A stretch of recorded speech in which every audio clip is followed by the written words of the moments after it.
Hey everybody, everyone who knows me knows that I only ever wear hand knit socks. And from time to time, I get the question, how do you knit your socks? So that's the question I'm going to answer in this lovely video today. By the way, I hope you're having a really good day. Me and Smaug, I've got my cat here. He's doing awesome. So these are just a few samples. This yarn is from a dyer who labels her yarn Breaking Yarn from Breaking Bad, and I think this had some toxic sludge chemical name to it. I forget. And here's one in a beautiful peacock color of yarn that I bought in Omaha. And I've made this so long ago I can't even remember where the yarn came from, but it's from a hand dyer. Self-striping. So as you can see, I'm big on self-striping yarn. So for me, the pleasure of knitting socks has to do with, number one, I memorized the pattern, so I don't have to look at anything anymore. Did it take me a while to learn it? Yeah, it probably took me about a year. But I just pick whatever yarn.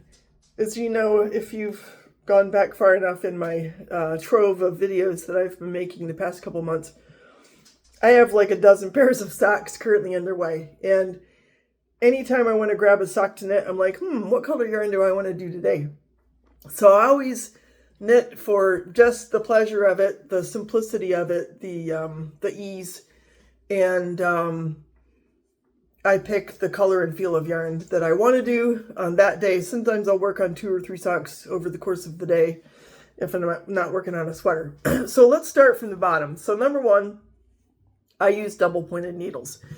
I've tried Magic Loop. I made a hat with Magic Loop, and the needle just ended up mangled. I mean, I don't know. Maybe I didn't have the right cord, but I was like, no, that's just not going to work.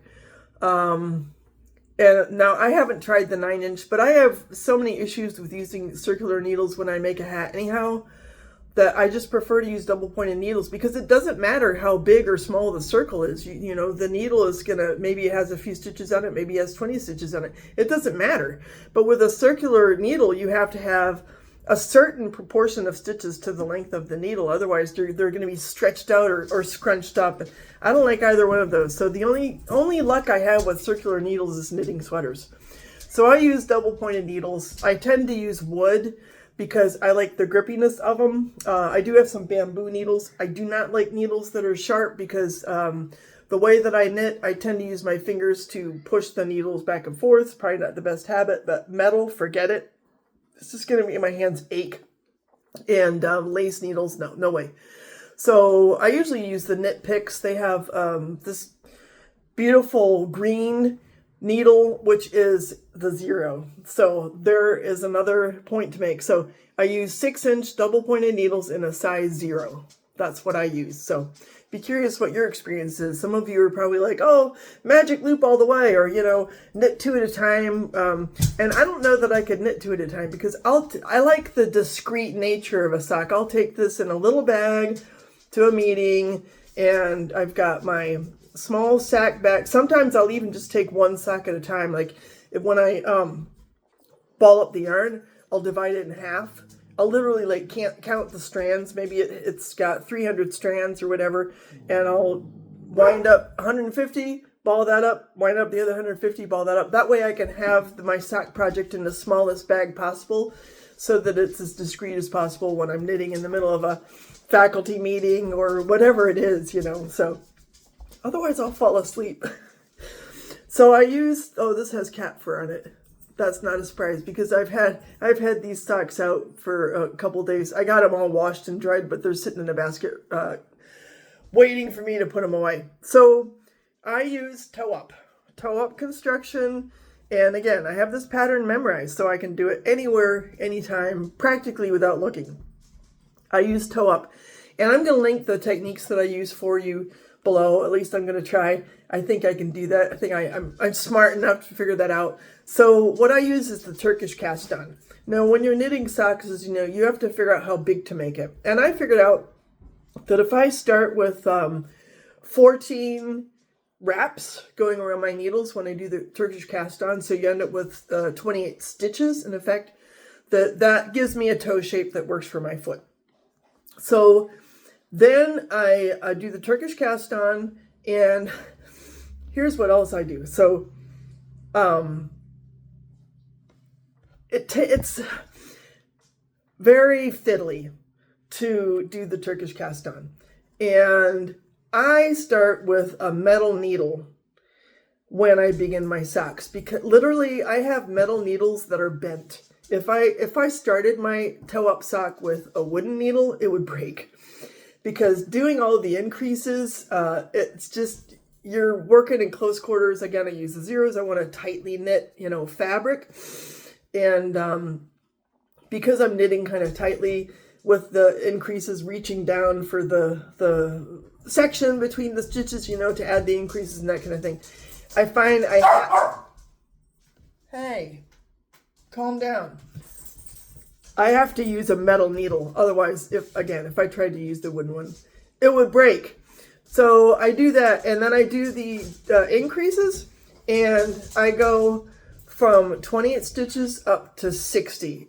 And I do this with almost every sock. The only time I've not done that is when I was trying to do color work socks, and I haven't succeeded with that yet. So that's still im Werden, as they would say in German. That's in progress. So personally, I go up to 60 stitches, and I knit a 7.5-inch foot. I do have rather big feet for a woman. If there was such a thing, I would probably wear like a 10.5. They don't have that kind of shoes. So I always wear men's shoes. My feet are wide anyhow. So my feet are on the big side. But personally, I do I go up to 7.5 inches. So right around in here, right? And then after I've done that, I use Kat Bordy's Sweet Tomato Heel. Have you ever heard of that? What it basically consists of is, I think you can see here, there's one wedge, and then here's the second wedge,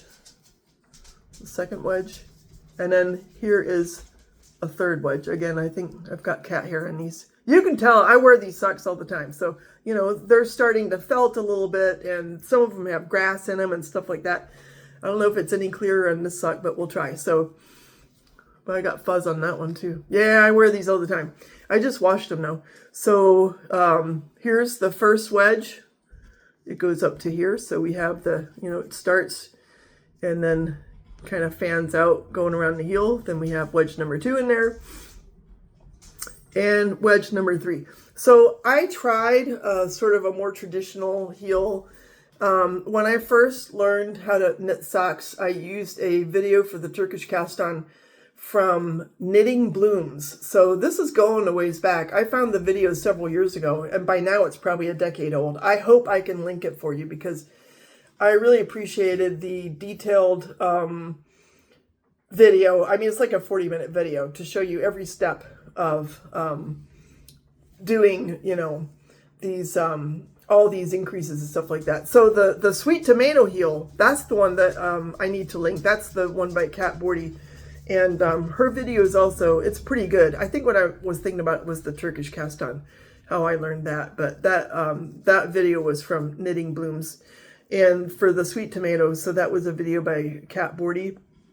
She invented the technique, and she explains in the video all of like why it works and stuff like that, how the increases and the way that she connects things together. She talks about mothers and daughters and stuff like that. It's really cute.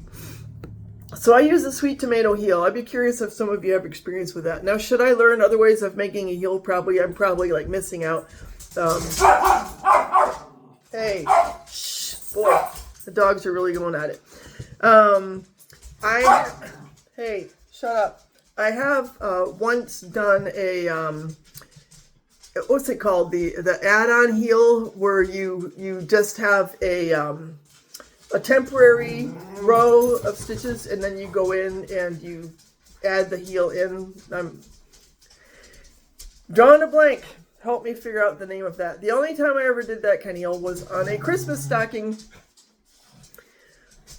All right, Gorlami. We have a blind dog who's I don't know, she gets really excited.